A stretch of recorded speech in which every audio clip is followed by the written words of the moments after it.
E era o Gleides. Glória a Deus. Ô rapaz esforçado.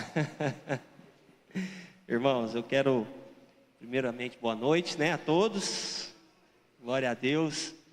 Mas eu estava vendo aqui o Cleiton falar e eu não posso deixar, né, de expressar aqui o quanto esse homem tem demonstrado esforço e dedicação no seu trabalho. E o resultado tem vindo, né, Cleiton? O resultado tem vindo. Teve um momento que ele achou que não ia conseguir. Quando a gente foi dar a oportunidade, ele falou, cara, eu acho que isso aqui não vai dar não, viu, Wander? Você falou assim, eu acho que isso aqui não vai dar certo. Eu falei assim, Cleiton, está no começo, calma. Né? Faz assim, vai dar certo.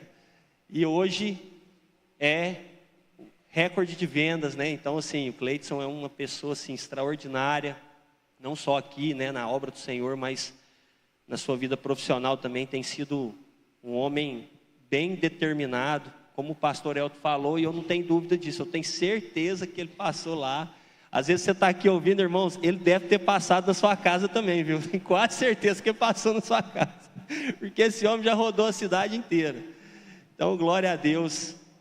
Eu quero convidar os irmãos fechar os seus olhos. Deixa eu fazer uma oração primeiro, antes da gente entrar na palavra. Feche seus olhos. Senhor, muito obrigado por essa noite, por esse ambiente, por esse lugar. Como é bom, ó Deus, estar aqui na tua casa, como foi compartilhado aqui, olha, a Rose abrindo a reunião, falando da importância desse lugar na vida dela, o quanto a igreja tem um papel fundamental nas famílias, na nossa vida. Nós temos visto aqui testemunhos tremendos, o Senhor tem manifestado, ó Deus, e esse lugar tem sido um lugar de bênção nas nossas vidas. Obrigado por esse louvor maravilhoso, pelos irmãos aqui que nos conduziram a um momento de adoração, a um momento, ó Deus, de contemplação da Tua glória, da Tua majestade, do Teu poder. Obrigado pelo testemunho aqui do Cleiton, meu Pai, por essa palavra. Obrigado, meu Deus, pelas ofertas alçadas. Tantas coisas o Senhor tem feito aqui no nosso meio. E agora nós estamos diante da Tua palavra. Que essa palavra possa cair numa terra fértil, que essa palavra possa gerar frutos de transformação, que essa palavra traga cura, direção, em nome de Jesus, meu Pai, porque a Tua palavra, ela nunca volta vazia, ela é poderosa, a Tua palavra é poderosa. Nós te agradecemos e te louvamos por esse momento, amém e amém. Glória a Deus. Queridos, hoje eu vou falar com vocês sobre a vida de um homem chamado Neemias. Alguém já leu o livro de Neemias aqui? Irmão, se você não leu, já põe aí como uma meta para você o livro de Neemias. Neemias é uma inspiração para mim, é uma inspiração, é um espelho, é uma referência. O que Neemias representou para uma nação, para aquele povo, é algo extraordinário. E nós vamos aprender com ele. Nós estamos meditando, nós ficamos um tempo aqui na oração da manhã falando sobre resiliência, na célula compartilhamos um pouco também, né? E quando eu falo sobre resiliência, eu lembro de Neemias, porque essa palavra define também um pouco do que é a sua liderança, do que ele representou como governador de uma nação. Então, irmão, se você não sabe, Neemias, ele é um homem assim tão extraordinário, que muitos empresários, pastores, gestores, estudam Neemias até hoje, para falar sobre liderança eficaz. Sabia disso, Adriano? Muitas pessoas de relevância, eles estudam a vida de Neemias, porque o que ele fez, né, ali para aquele povo, as suas atitudes que colaboraram, a sua liderança, a forma como ele exerceu. Então, Neemias é uma das figuras mais completas da história bíblica, irmãos. Um líder, um intercessor, ele foi um intercessor, um homem de oração, um estrategista. Queridos, como uma pessoa levantar uma cidade, reconstruir uma cidade, tem que ter estratégia, não tem, Roberto? Tem que ter estratégia, sem estratégia ele não conseguiria. Então, um estrategista, um gestor, um reformador espiritual, E o melhor de tudo, um homem de um caráter inabalável. Inabalável. Então, irmãos, Neemias, ele era um judeu descendente dos cativos que foram levados para a Babilônia. E ele teve uma infância assim muito traumática, porque ele era descendente, mas ele conseguiu vencer na vida. Ele conseguiu alcançar lugares altos. Ele conseguiu alcançar lugares para muitos inacessíveis. Ele estava próximo do rei, porque quando começa aqui o livro de Neemias, ele já fala sobre isso. Porque quando o Império Persa ele assume o domínio, Neemias ele se torna copeiro do rei. Dudu, o que é ser copeiro do rei, irmãos? Você já parou para pensar sobre isso? O que é copeiro?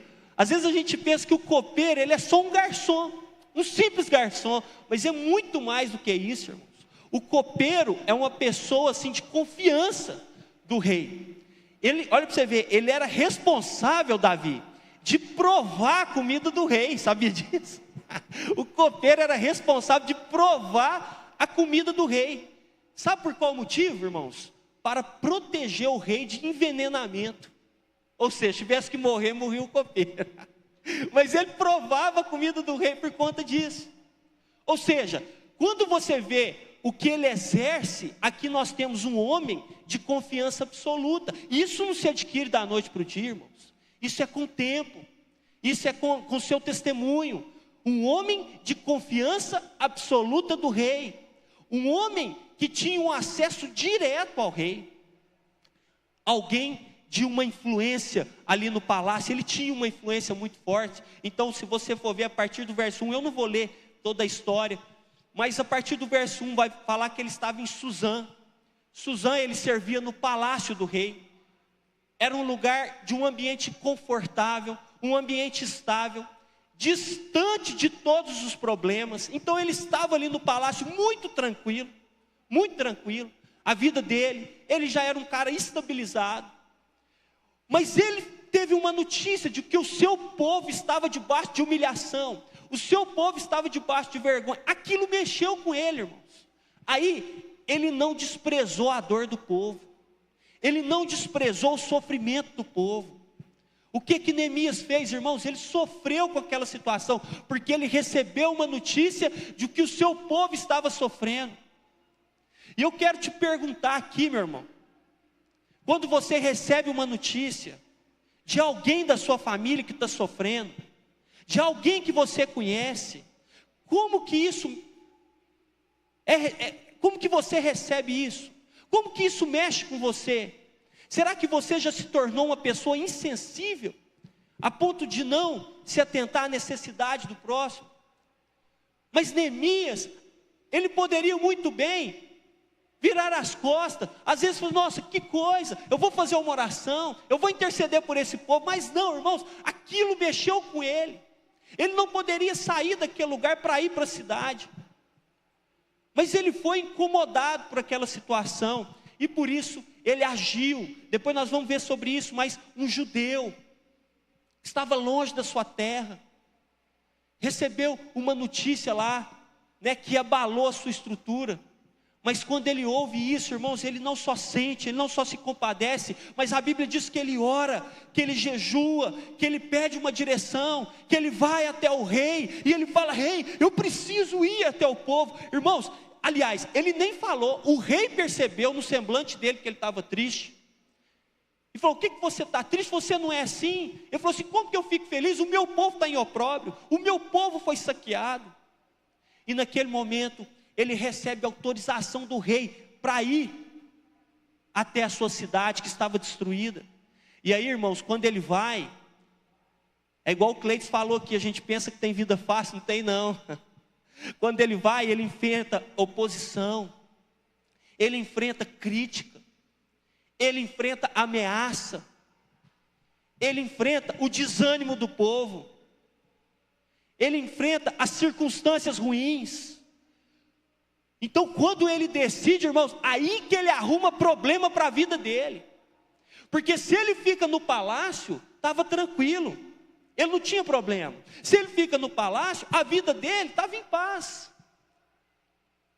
Então aparentemente, irmãos, Aqui ele foi caçar sarna para coçar, não é verdade? Por que ele tinha que ir lá? Por que ele não aproveitou? Por que ele não olhou só para o seu umbigo? Aí você está vendo que ele era um homem diferenciado, né? Aí vocês estão percebendo. Porque mesmo diante de tudo isso, ele não parou. Ele reconstruiu os muros e não desceu do muro. Ele foi até o fim, irmãos. Até o fim.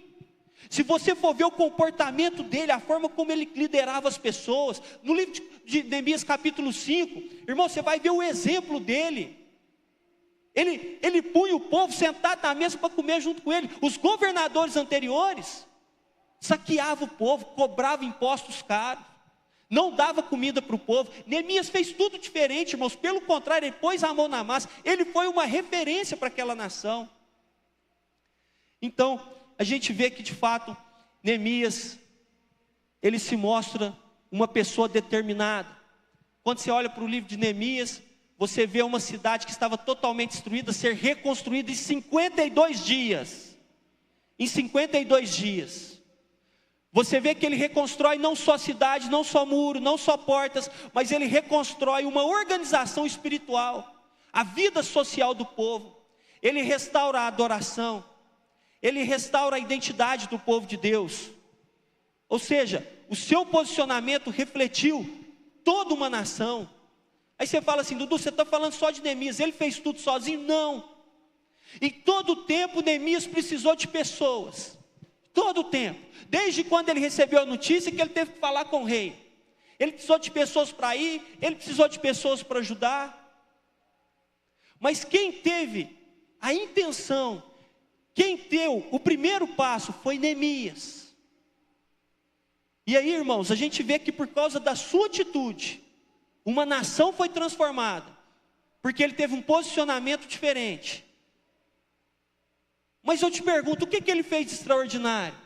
O que Neemias fez que você fala assim, nossa, foi fora da curva, o cara é diferente, o cara fez, irmãos, ele só se movimentou, Não, qual que é o talento de Elias que você faz? Não, qual que é o de Neemias? Qual que é o talento dele que você faz? Olha o talento, olha a diferença. Olha, irmãos, ele só se movimentou. Ele saiu do lugar onde ele estava e fez alguma coisa. E é em cima disso que eu quero falar com vocês. Nós precisamos fazer alguma coisa. É sair do lugar onde nós estamos. Senão você não vai ver nada de diferente. Se Neemias não sai do palácio, Jerusalém tinha sido reconstruída, irmãos. Às vezes poderia ser por outra pessoa. Mas se ele não sai do palácio, será que existiria esse livro na Bíblia? Chamado Neemias? Será que ele ia estar entre um dos maiores governadores de Jerusalém? Não estaria. Mas porque ele se moveu. Mas porque ele fez alguma coisa. Ele sentiu. E aí ele foi. Irmãos, vocês pensavam assim, Neemias, o que você vai fazer? Eu vou reconstruir a cidade. Que jeito? Eu não sei, eu vou reconstruir. Onde você está indo? Eu vou lá. Sozinho? Não. Deus vai levantar pessoas, irmãos, e Deus vai colocando pessoas na vida dele. Às vezes a gente tem que tomar umas atitudes muito loucas, irmãos. Eu lembro que quando eu decidi comprar uma empresa, que eu sempre trabalhei de CLT, aí eu decidi empreender. Eu fui comprar uma empresa, a primeira coisa que eu fiz foi levar os pastores lá, não foi? O pastor El está aqui, o pastor Horácio. Irmãos, quando eles chegaram lá, eles falaram assim, meu Deus do céu. Parecia um filme de terror. A Aninha já estava chorando antes da hora. Eu falei assim, meu Deus. E o Horácio tentando mudar minha ideia, mudar minha cabeça. Irmãos, quando eu comprei a empresa, chegaram lá e falaram assim, que é isso, gente? Que loucura, Dudu do céu. Porque realmente era tudo muito estranho. Irmãos, mas a gente precisa dar o primeiro passo. A gente precisa fazer. Às vezes eu tenho algumas atitudes. Eu lembro que eu era muito novo, aqui um jovem aqui na igreja, irmãos. Eu entrei numa empresa, teve um processo seletivo para mim morar em Divinópolis. Eu nem tinha carro, tinha que ter carro, tinha que ter experiência. Irmãos, eu fui aprovado, comprei um carro 100%. Alguém já comprou um carro 100% financiado aqui? Deixa eu ver. Irmãos, eu comprei um carro 100% financiado. Adriano, o salário era R$1.000 na época e a parcela do carro era 505. 505. Eu falei assim, eu fico pensando, se eu voltasse no tempo, eu acho que eu não teria coragem de fazer de novo. Irmãos, mas tudo isso colaborou. Às vezes a gente fala assim, como que deu certo, irmãos? Você tem que sair, meu irmão. Você tem que fazer, você tem que agir, senão como que Deus vai fazer? Como que Deus vai operar se você não se movimentar? Então Neemias, ele se movimentou. Ele não olhou só para o seu próprio interesse. Ele não olhou só para o seu bem-estar, porque se fosse por isso, ele ficava no palácio. Mas ele olhou o interesse do outro. Ele olhou a necessidade do outro. E por isso, eu vejo atitudes nele que realmente fez a diferença e que pode fazer na nossa vida também. Irmãos, antes de tudo, faça oração. Essa é a primeira atitude de Neemias. Se puder projetar para mim os versículos, eu vou até mostrar os versículos para vocês. Neemias capítulo 1, verso 4. Quando ele recebe a notícia, Neemias capítulo 1, verso 4, aqui vai dizer que quando ele recebeu, ele diz assim, olha, eu assentei-me, eu chorei, lamentei por alguns dias, e estive jejuando e orando perante o Deus dos céus. Então, queridos, antes de tomar qualquer atitude, Neemias colocou Deus à frente. E é isso que eu quero passar para vocês. Antes de você fazer qualquer coisa, coloque Deus. Mesmo que às vezes você está ansioso, às vezes você está afobado, às vezes você quer resolver alguma coisa. Não, eu não consigo, eu preciso. Faça oração, ore. Sabe por quê? Uma decisão sua mal tomada pode te custar muito caro. Então Neemias, ele não agiu no ímpeto. Ele se lamentou, ele chorou, mas ele orou. Ele não agiu por impulso. Ele não se desesperou. Ele não tentou resolver sozinho. Você imagina se ele sai daquele lugar de qualquer jeito? Não. Irmãos, ele saiu daquele lugar com carta na mão, com autoridade política, como governador. Ele recebeu autoridade, por quê? Porque ele fez certo. Ele não tentou queimar, sabe, ele não tentou queimar, às vezes, protocolos. Ele não tentou passar por cima de ninguém. Ele seguiu o que tinha que fazer, de falar com o rei, de ter uma carta, de ter uma autorização. Ele deixou as portas abertas no palácio, irmão. Ele deixou as portas abertas. Ele saiu pela porta da frente. Isso é muito importante. Isso são detalhes que fazem diferença na nossa vida. Muitas pessoas não olham isso, irmãos. Você não sabe o que vai ser o dia de amanhã. E se Neemias tivesse que voltar para esse palácio, meu irmão? Como que ele voltaria para esse palácio? Se ele sai de qualquer jeito? Mas não. Ele respeitou a autoridade do rei. Respeitou o tempo todo. Aí você vê que esse homem, quando ele recebeu a notícia, ele começou a chorar. Ele clamou, ele jejuou. Isso mostra que a sua liderança começou no secreto, não foi no poder humano. A sua liderança, se você quer liderar, se você quer alcançar lugares altos, essa liderança ela começa no secreto. É em oração, é você e Deus, é onde você precisa ter a sua experiência. Irmãos, nós precisamos ter a nossa experiência particular com Deus. Nós precisamos ter a direção de Deus, nós e Deus. Às vezes nós esperamos vir um profeta, esperamos vir alguém, um líder, mas não, é você e Deus. Às vezes nós clamamos por uma geração que precisa ter uma experiência com o Espírito Santo. Pode chamar todo mundo aqui à frente. Às vezes você vai ficar no máximo emocionado, mas a experiência verdadeira é no seu quarto. É lá que você constrói, é lá que você vê, é lá que você sente de verdade. Aqui às vezes você vai ficar só emocionado, mas se você vem para cá preparado, irmãos, aqui você pode receber uma manifestação também. Sabe, mas a preparação ela vem do quarto, ela vem no secreto. Então quem ora, vê portas abrirem como Neemias viu. Queridos, era impossível ele sair do palácio, mas como ele orou antes, ele preparou antes, irmãos, as portas foram se abrindo de uma forma extraordinária. É assim, quem ora vê portas se abrindo. Então, queridos, antes de tomar uma decisão difícil, num conflito ou num desafio, pare, ore, apresente a Deus. Então essa é a primeira coisa. Aí eu te pergunto, precisa ter talento para isso? Não, é oração. É oração. Segunda coisa, Neemias capítulo 6, verso 3. Irmãos, essa aqui é demais. Essa mexe comigo, essa é para arrebentar. Neemias capítulo 6, verso 3.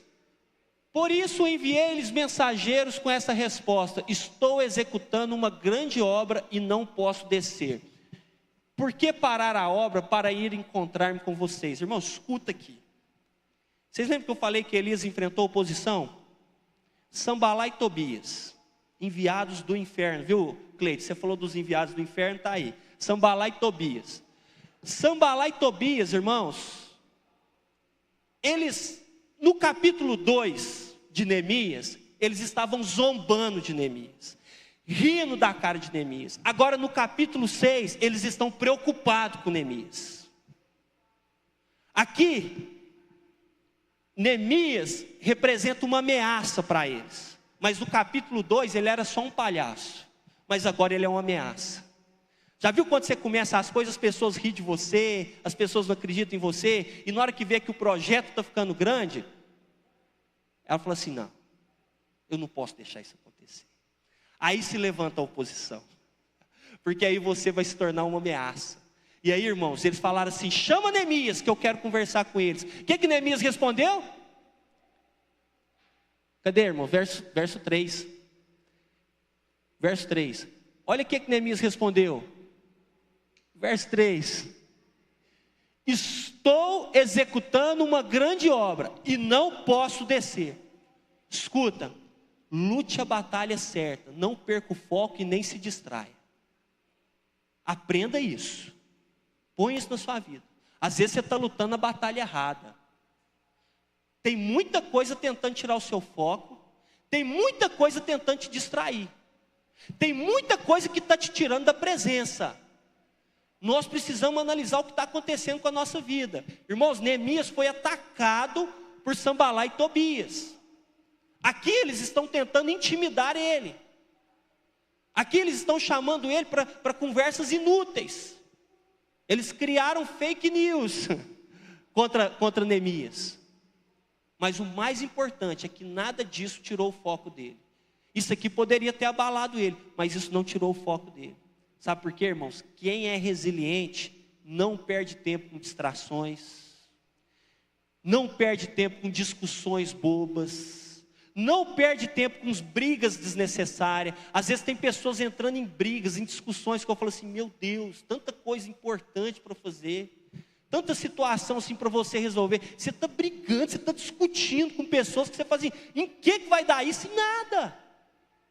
Em nada.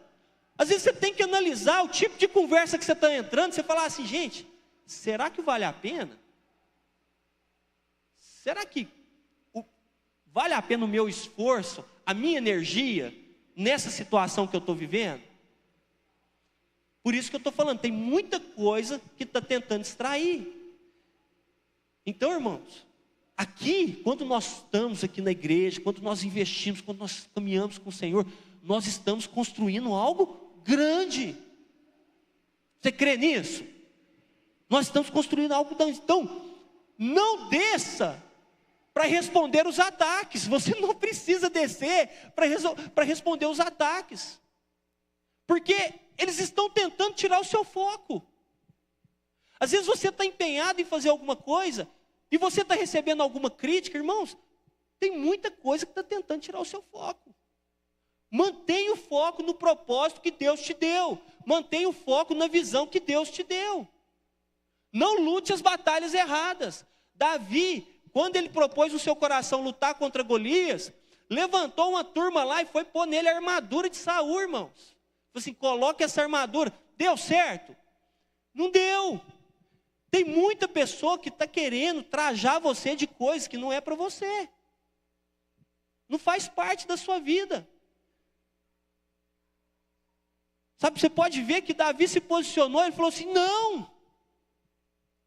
Estava descaracterizando ele.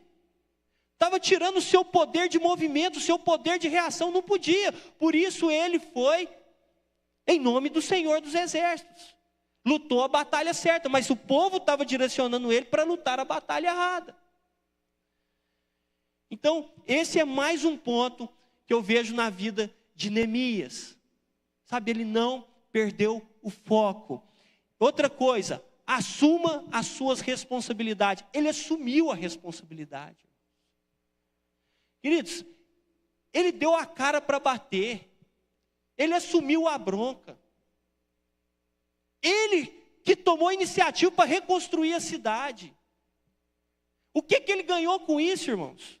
Qual foi a remuneração dele com isso? Qual foi a intenção dele com isso? É porque de fato ele amava aquela nação. Ele amava o seu povo. E o amor impulsionou ele a fazer algo. Às vezes nós não somos indiferentes, somos frios. Porque o amor já se esfriou. E nos tornamos insensíveis. Mas você vê que esse homem, ele assume a responsabilidade. Ele vai adiante. No capítulo 2 fala assim, levantem-se e vamos edificar. E Deus fortaleceram as suas mãos para aquela obra. Irmãos, você vê a ação de Deus o tempo todo na vida de Neemias, quando ele fazia algo, quando ele se posicionava. E se ele quisesse paz, ele tinha ficado no palácio. Então, irmãos, mas eu quero falar uma coisa para vocês. Eu nunca vi ninguém crescer no conforto. Vocês já viram? Eu nunca vi ninguém crescer só no ar-condicionado. Só no conforto. Só no palácio. Não. O momento que Neemias mais cresceu foi quando ele foi para o campo. E é assim. O momento que Davi mais cresceu é quando ele estava no palácio? Não, no palácio ele pecou, né, irmãos? É quando ele estava onde? No campo. Então a gente fica almejando tanto o palácio, mas esquece que o que te vai fazer se tornar gente de verdade é o campo. É o campo. É ali. É onde as coisas acontecem. Porque Neemias, ele não só ficou orando. Eu admiro as pessoas que oram, irmãos. E nós precisamos orar. Orar, buscar a Deus e tudo. Mas ele não ficou só orando. Irmão, o que você está fazendo? Não, eu estou orando. Eu estou orando. E aí, Deus, não, eu estou em oração. Mas você não está fazendo nada? Não, eu estou em oração. Vocês conhecem pessoas assim que só ora? Só ora. Queridos, Neemias, ele colocou a mão na massa. Ele precisou fazer algo. Ele assumiu o chamado. Ele organizou equipes. Ele dividiu ali as pessoas. Ele distribuiu tarefas. E por isso que foi acontecendo. Ele liderou pelo exemplo. Não era só aquilo que ele falava. Ele era o maior exemplo. Ele era a pessoa que ia para a linha de frente. Então, irmãos, quando eu falo de resiliência, não é só esperar em Deus, é fazer a sua parte. Nós precisamos fazer a nossa parte. Às vezes nós estamos passando por uma situação de muita pressão, de muita luta. Vamos orar? Vamos orar, mas o que você está fazendo? Então nós precisamos aprender a assumir responsabilidades, independente do lugar. Lá na sua casa, assuma responsabilidades. E não fuja. Assuma qual é o seu papel. Assuma responsabilidade no lar. Assuma responsabilidade no trabalho. Às vezes você fala assim, não, mas essa responsabilidade não é minha. Irmãos, você quer crescer? Assuma responsabilidade. Ah, Dudu, eu vou arrumar, é problema para mim. Mas é aí que você vai crescer, irmãos. É assumindo responsabilidade no seu ministério, nas suas decisões pessoais. Porque quem assume, cresce. Quem foge, fica parado no tempo, irmãos. Quem foge, fica parado no tempo. Então, essa foi mais uma atitude de Neemias. Uma outra que eu quero deixar aqui é que nunca deixe um acontecimento te paralisar.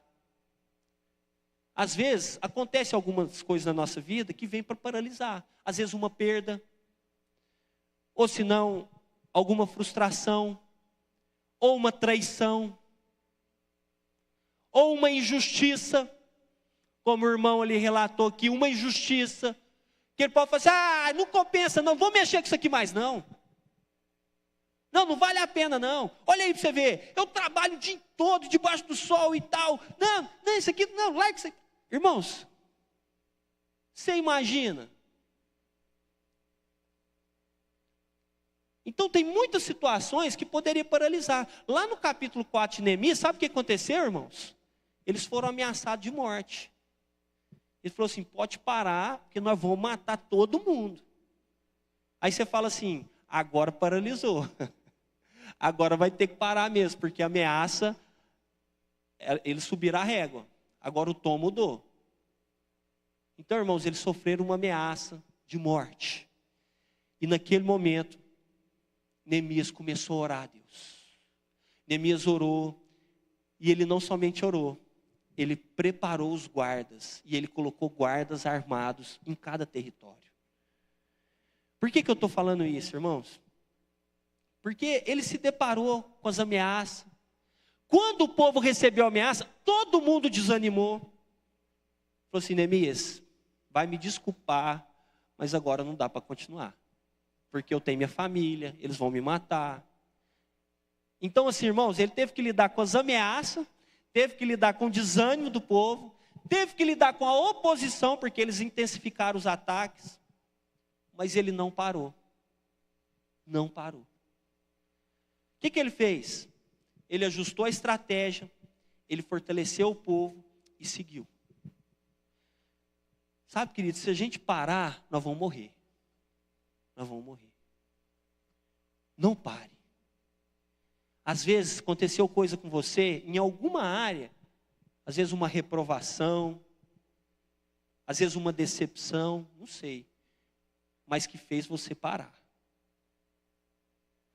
E pode ser que Deus está falando com você nesse momento. Não para. Continua. Continua. Essa é a palavra de Deus para você. Sabe por quê? Problemas, críticas, ataques vão vir mesmo. Mas não permita que nenhum deles te pare. E eu faço uma pergunta para você. Quem mandou você parar? Quem mandou você parar? Não pare. Ore, ajusta a rota, peça ajuda, reorganize, mas não pare. Mas não pare. Nós precisamos prosseguir. Porque às vezes a sua bênção, o seu milagre, está muito perto. Está muito perto. Então, irmãos, resiliência é continuar, mesmo quando estiver pressionado. Eu me lembrei agora de Elias. Vocês lembram? Elias venceu uns 400 profetas de Baal. Aí ele recebeu o quê? Uma ameaça. Uma ameaça de Jezabel. Irmãos, quando aquele homem recebe uma ameaça, ele entra numa depressão profunda. Ele vai para uma caverna. Ele pede a morte. Um profeta, homem de Deus, que tinha acabado de vencer 400 profetas de Baal. E agora ele está numa caverna pedindo a morte. E Deus envia um anjo para mexer com ele e fala assim, levanta e coma para a gente continuar, porque nós precisamos ir. Então, irmãos, a palavra para você é essa, levanta e vamos continuar. Levanta e vamos continuar. Nós não vamos parar. Ninguém pode parar a igreja, amém? Nós não vamos parar. E é isso. Neemias não parou. Ele continuou a obra. A obra estava no meio do caminho, mas ele continuou. Continuou. Estava difícil. As pessoas desanimando. As pessoas largando o barco. Mas ele continuou. Mais um ponto de Neemias aqui. Seja otimista. Seja otimista. Lá no capítulo 2, verso 20, irmãos, ele declara algo que é muito forte. Ele fala assim, depois que o pessoal zomba deles, que eles não vão conseguir, ele fala assim, olha, o Deus dos céus é quem nos fará prosperar. É isso que ele declara. Ele estava otimista. Aparentemente, aos olhos humanos, impossível levantar aquela cidade. Mas ele dizia assim, o Deus dos céus Ele nos fará prosperar. É Ele que vai fortalecer as minhas mãos. É Ele que vai à frente. Se essa cidade vai ser reerguida, não é só por mim, é pelo Senhor que está lutando por mim. Essa era a mensagem de Neemias. Ele estava otimista. Às vezes, irmãos, por ser otimista, as pessoas se sentiam otimistas também. Mas vocês já ficaram perto de alguém pessimista? É terrível. Te desanima, te joga para baixo. Irmãos, mas Neemias, ele conseguia contagiar as pessoas com o seu otimismo, com a sua visão, com aquilo que ele cria. Ele falava com tanta convicção, irmãos, que as pessoas acreditavam. As pessoas falavam assim, vamos. Então, é esse tipo de influência que nós precisamos ter. Ele tinha confiança em Deus, ele tinha coragem para agir. Ele acreditava que a obra iria prosperar porque Deus estava com eles. É por isso que ele acreditava, irmãos. Não era no seu próprio potencial. Vocês lembram que ele orou antes? Ele buscou a Deus antes. Ele colocou a sua confiança no Senhor. Então eu não sei qual é o seu projeto, quais são os seus sonhos, quais são suas ambições, mas ora, faça como ele, que antes de tudo, faça oração, coloque diante de Deus, ainda que as pessoas se levantem e falem para você que não vai dar certo, você fala assim, o Senhor, o Deus dos céus, Ele vai me fazer prosperar, e ponto. É isso. Às vezes as pessoas te criticam porque não foi elas que teve a visão é você que teve, foi para você que Deus deu. Então a gente tem que agir pela fé. Então, irmãos, uma pessoa resiliente, ela não vive derrotada antes de começar. Sabe, mas ele continua. Nós precisamos declarar como Neemias, sabe, que Deus vai me fazer prosperar nessa área.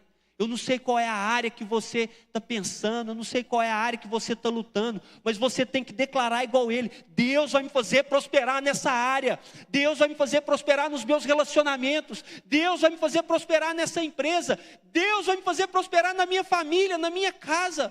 Você tem que declarar isso. Irmãos, ninguém estava declarando isso, só Neemias, só ele. Sabe, ninguém se posicionava, ninguém abria a boca, porque o quadro era de fato muito difícil, irreversível aos olhos humanos. Mas a fé desse homem foi algo extraordinário. E ele foi otimista. Irmãos, e otimismo bíblico não é pensamento positivo, é fé ativa.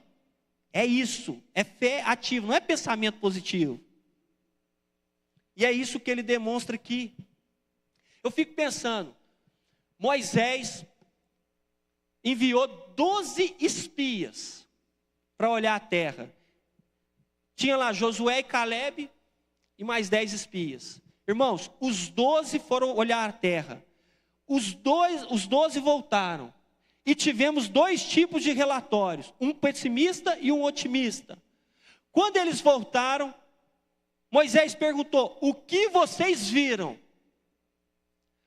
Aí, os pessimistas, nós vimos gigantes, eles são muito grandes, nós somos como que gafanhoto aos seus olhos. Josué e Caleb, o que vocês viram? Nós vimos a promessa, nós vimos uma terra próspera, nós vimos a nossa casa, nós vimos a nossa terra. Irmãos, eles viram a mesma coisa. Por que do relatório ser tão diferente? Porque a mentalidade é diferente. Às vezes nós estamos vendo a mesma coisa, mas a nossa mentalidade, ela já é tendenciosa a ser pessimista, a não acreditar. E eu te pergunto, quando você olha para a igreja, quais são os seus pensamentos? São pensamentos otimistas ou são pensamentos pessimistas? Quando você olha para a sua casa, quando você olha para a sua família, quando você olha para a sua empresa, quando você olha para a nossa cidade e quando você olha para a nossa nação, o que você enxerga? Eu vou além. E quando você olha para a sua vida, quando você olha no espelho, o que você enxerga? São pensamentos otimistas ou são pensamentos pessimistas? Às vezes nós precisamos ajustar a nossa ótica hoje. Deus está querendo levantar você, irmãos. Eu é que sei que pensamentos têm a vosso respeito, que são pensamentos de paz. Os pensamentos deles são mais altos do que os nossos, os caminhos do Senhor são mais altos do que os nossos.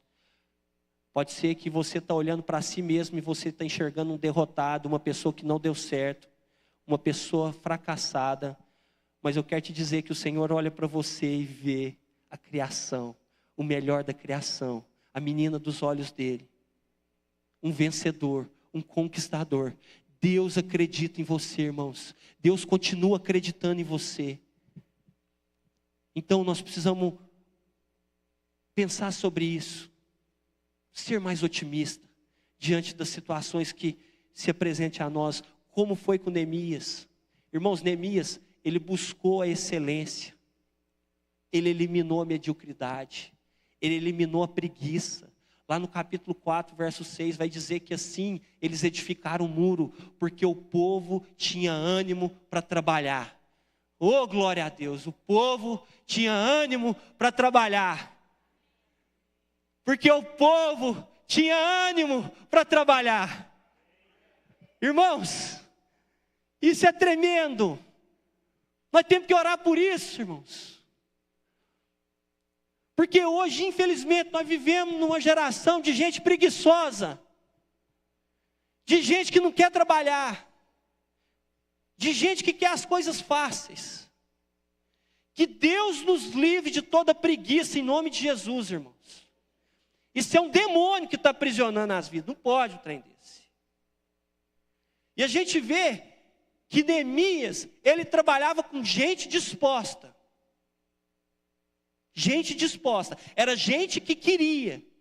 Ele não aceitava um trabalho mal feito. Por isso, ele organizava equipes, por áreas. Ele cobrava esforço. Ele elevou o padrão. Mas ele não aceitava a mediocridade. Então, irmãos, nós precisamos investir em excelência no trabalho. Fazer com excelência na família, nos relacionamentos, em tudo que a gente for fazer. Sabe por quê, queridos?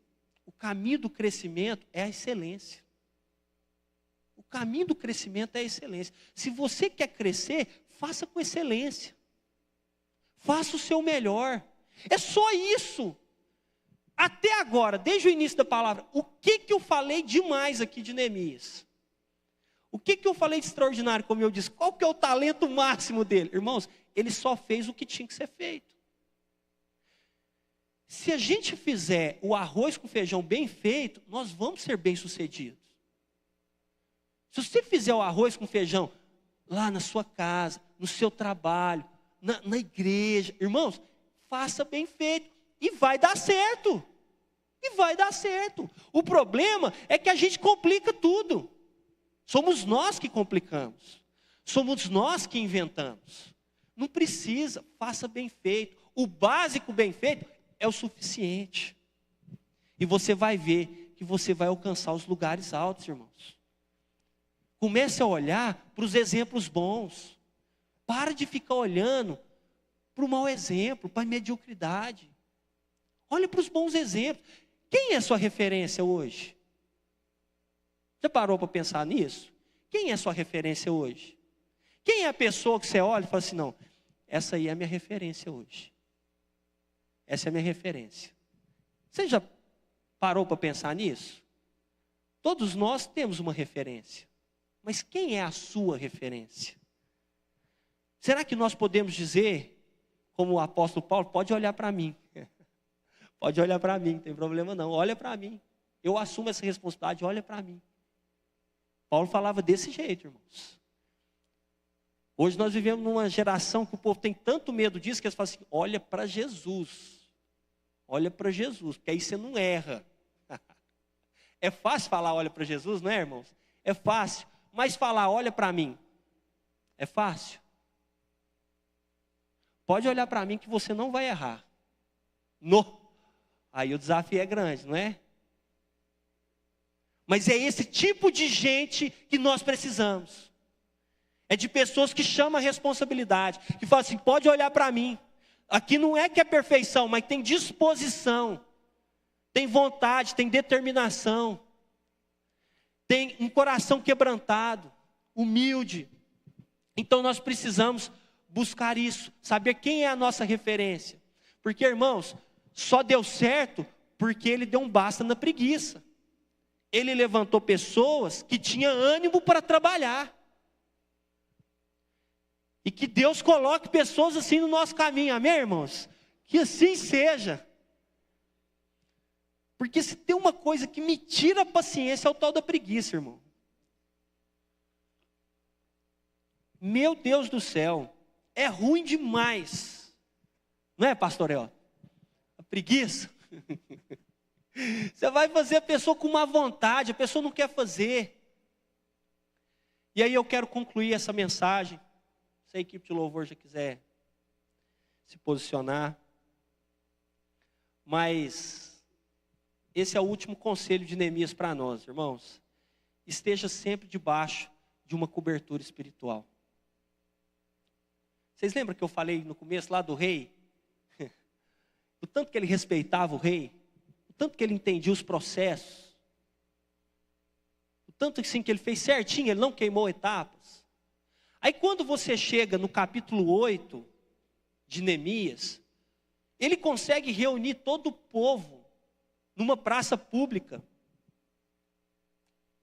para as pessoas ouvir a palavra do profeta, do sacerdote Esdras, perdão. Porque embora Neemias fosse um político ativo, um cargo alto, uma patente alta, ele andava submisso ao sacerdote Esdras. Ele entendia esse papel espiritual de Esdras. E ele promove o arrependimento, a leitura pública da lei, a adoração, a santificação do povo, ali entre o capítulo 8 até o capítulo 10 de Neemias.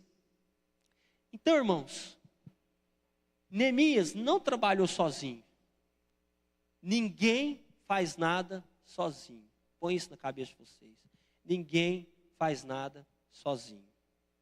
Pode ser a melhor pessoa, pode ser a pessoa mais talentosa que você imaginar. Ele não vai conseguir fazer nada sozinho.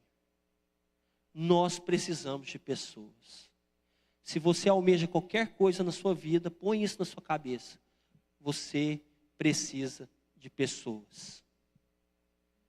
E porque Neemias entendia isso, entendia processo, entendia hierarquia, entendia submissão, entendia sobre cobertura espiritual, por isso que havia ordem, por isso que havia liderança, por isso que havia submissão, concordância espiritual. E aí as coisas aconteceram, porque ele seguiu um processo. Então, irmãos, são conselhos assim que a gente pode levar para a nossa vida.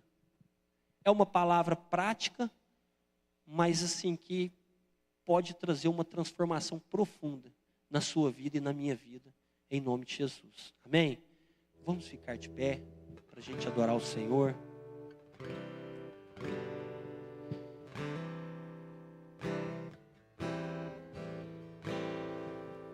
Feche seus olhos por um momento. Feche seus olhos.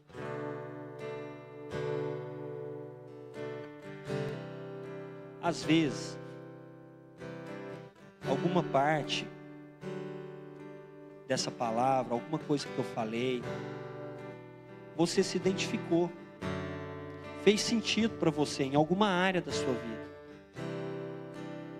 Às vezes lá no começo, né? Fazer oração, antes de tudo. Quem sabe você tem sido uma pessoa muito afobada, muito ansiosa. Mas antes de tudo, faça oração. Não lute as batalhas erradas. Não se distraia, não perca o foco. Assuma as suas responsabilidades. Não deixe um acontecimento te paralisar. Não deixe. Sabe, continue. Quem mandou você parar? Quem mandou? Sabe, pode ser que algo nesse sentido você se identificou com essa palavra. E você pode orar, você pode falar com Deus. Você pode buscar ao Senhor. Fala: Deus, eu preciso disso. Senhor, eu preciso consertar a minha vida. Eu preciso colocar em ordem. Eu preciso que o Senhor abra. Sabe, eu preciso ser mais otimista. Às vezes você é muito pessimista. Você é muito fechado ou fechada. Sabe, você não consegue evoluir. A sua mente ainda é travada. Você está igual aqueles 10 espias. Só enxerga dificuldade, só enxerga gigante. E Deus está querendo mudar a sua visão, para que você comece a enxergar a promessa, para que você comece a enxergar as coisas boas, o lado positivo. Sabe, deixa Deus falar com você. Deixa o Senhor encher o teu coração. Deus, nós te adoramos, ó Pai, porque o Senhor tem manifestado no nosso meio, o Senhor tem falado conosco, e quem tem ouvidos para ouvir, ouça. Porque o que nós temos visto é que muitas pessoas têm vindo à igreja, têm aqui escutado a palavra, mas é a mesma coisa que nada, porque não tem reverência, não tem respeito. Às vezes o pregador está aqui falando, está rindo, está conversando, e é uma falta de respeito, não com o pregador, mas com o Senhor, porque o que está sendo pregado aqui não é a palavra de homens, é a palavra de Deus. Então tem que começar já com a reverência, com respeito. Deus precisa mexer conosco, precisa mexer com a nossa estrutura, porque senão pode acontecer mais milhares de redes de jovens aqui, vai continuar tendo o mesmo nível. Nós precisamos abrir os nossos olhos, tirar as escamas, sabe, deixar Deus mexer conosco, receber aquilo que Deus está querendo falar, aquilo que Deus está querendo ministrar. Deixa Deus fluir nesse lugar, deixa Deus transformar a sua vida, porque aqui é um lugar para quem quer ser transformado. Não é um lugar de flertar com o mundo, mas é um lugar de reverência, é um lugar de nos conectarmos com o Pai, da intimidade com Deus. Nós vamos encerrar esse momento com uma canção, e que você tenha o seu tempo particular com Deus, em nome de Jesus.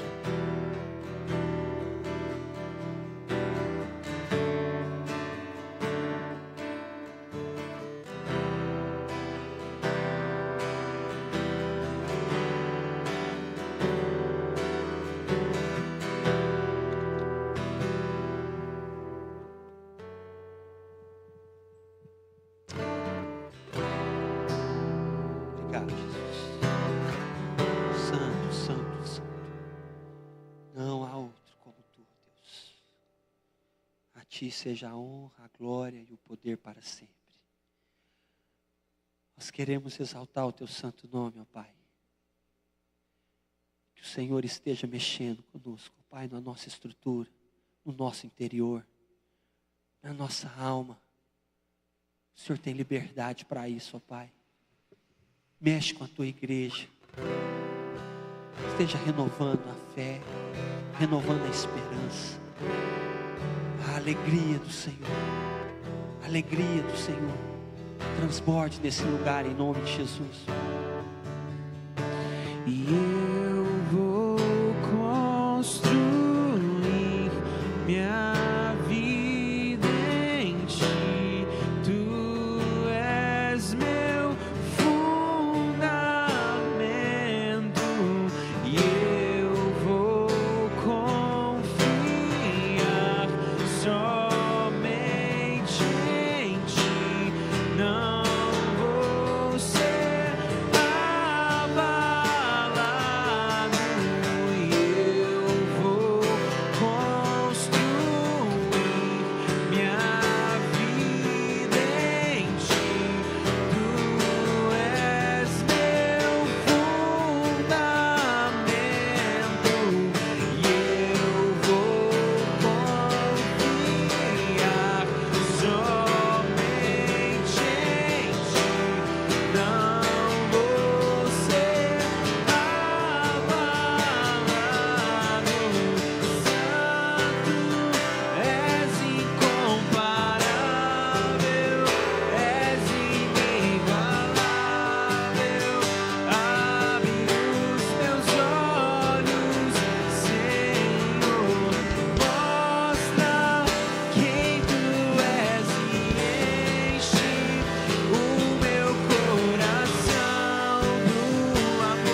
Aleluia. Deus, obrigado, Senhor. Obrigado por essa noite. Obrigado por esse momento. Obrigado por esse ambiente. Nós te adoramos, ó Pai, e a Ti seja sempre a honra, a glória e o poder para sempre. Amém. Aleluia. Glória a Deus, queridos. Amém. Glória a Deus. O Senhor seja louvado. Irmãos, que o Senhor te abençoe então. Guardamos vocês amanhã, tá bom?